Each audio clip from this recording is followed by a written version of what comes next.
જસદણ તાલુકાના આટકોટ સહિતના વિસ્તારોમાં ખેડૂતો વાવણી કાર્યમાં જોડાયા। જસદણ તાલુકાના ગ્રામ્ય વિસ્તારમાં કાલે 1 ઇંચ વરસાદ પડ્યો હતો, જેને લઈ ખેડૂતોમાં આનંદની લાગણી ફેલાઈ ગઈ હતી।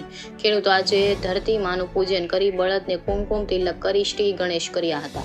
આજે ખેતરમાં બળદ અને વાવણી કાર્યમાં જોડાયા હતા। માંડવી કપાસનો વાવેતરનો આરંભ કર્યો હતો।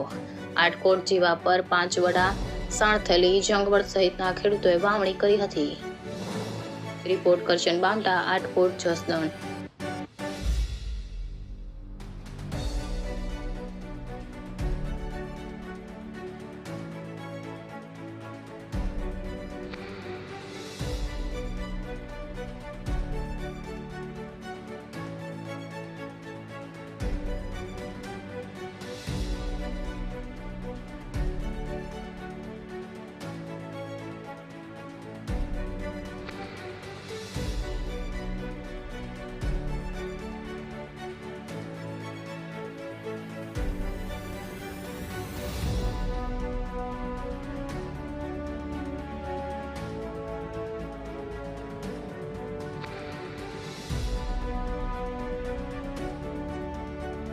મારું નામ રસિકભાઈ રામાણી, ગામ આટકોટ, જસદણ તાલુકો।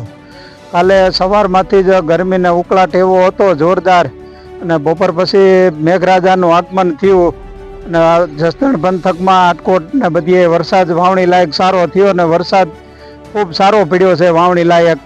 અને અમે અત્યારમાં ધરતી માને આગમન કરીને વાવણી લાયક વરસાદ થયો છે, તો વરસાદ વાવણી વાવી છે, મગફળી ને કપાસના વાવેતર કર્યા છે અને બળદથી અમે વાવી છે ને બળદને કુમકુમ તિલક કરીને ધરતી માને પગે લાગીને ખૂબ ખૂબ સારો વરસાદ વરસાવે એવી પ્રાર્થના કરવી છે મેઘરાજા પાસે કે અમારી ધરતી માને રીઝવજો ખૂબ ખૂબ, અને આ વરસાદ બહુ સારો પડ્યો છે।